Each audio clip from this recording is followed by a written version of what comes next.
Hello friends, Radhe Radhe, नमस्ते, प्रणाम। मैं रंजना तिवारी के लोकगीत चैनल पर आप सभी दर्शकों का स्वागत करती हूं। आज मैं आप लोगों को बहुत ही अच्छा, बहुत ही प्यारा चटपटा माता का गीत सुनाने जा रही हूं। अच्छा लगेगा तो लाइक, कमेंट, शेयर ज़रूर करिएगा। अगर मेरे चैनल पर पहली बार आए हैं तो मेरे चैनल को सब्सक्राइब करिएगा। वीडियो को अंत तक देखिएगा और कमेंट करके ज़रूर बताइएगा कि मेरा ये गीत आप लोगों को कैसा लगा। जियराय आनंद होई जाई हो, आवे चटपट भवानी। जियराय आनंद होई जाई हो, आवे चटपट भवानी। चटपट भवानी आवे चटपट भवानी। चटपट भवानी आवे चटपट भवानी।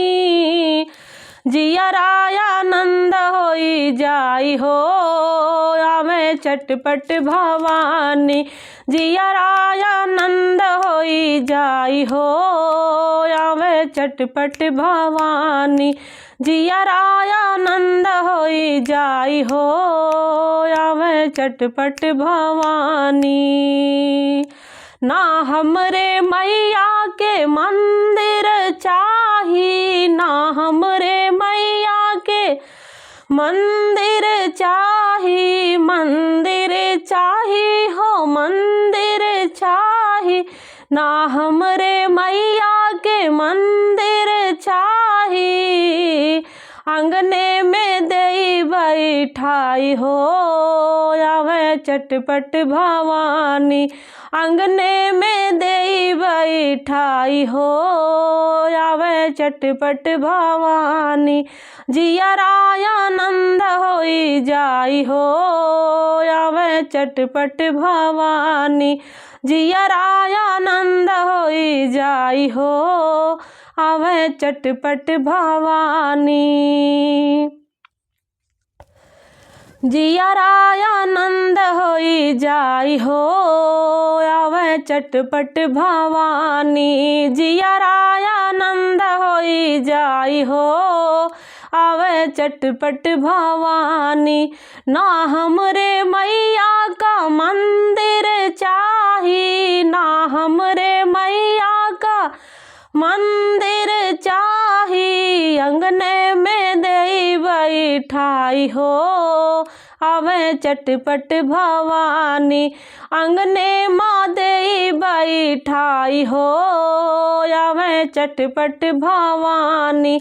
जियराय आनंद होई जाई हो, आवे चटपट भवानी। जियराय आनंद होई जाई हो, आवे चटपट भवानी। ना हमरे मैया का नारियल चाही, ना हमरे मैया का नारियल चाही। कल सादी अख मुस्काई हो, आवे चटपट भवानी। कल सादी अख मुस्काई हो, आवे चटपट भवानी।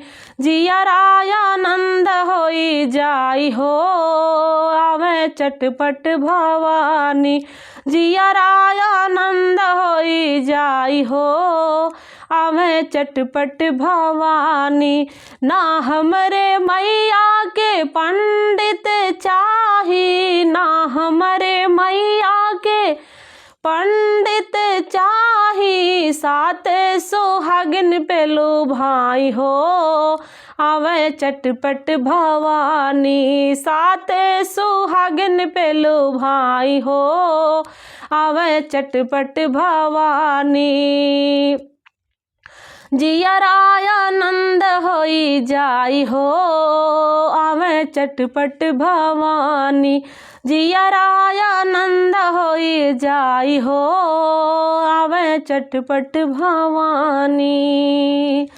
ना हमरे मैया के हलवा पूड़ी चाही, ना हमरे मैया के हलवा पूड़ी चाही। ना हमरे मैया के हलवा पूड़ी चाही। खोया मिठाई पे लुभाई हो, आवे चटपट भवानी, खोया मिठाई पे लुभाई हो। आवे चटपट भवानी, जियरा आनंद होई जाई हो। आवे चटपट भवानी, जियरा आनंद होई जाई हो। आवे चटपट भवानी।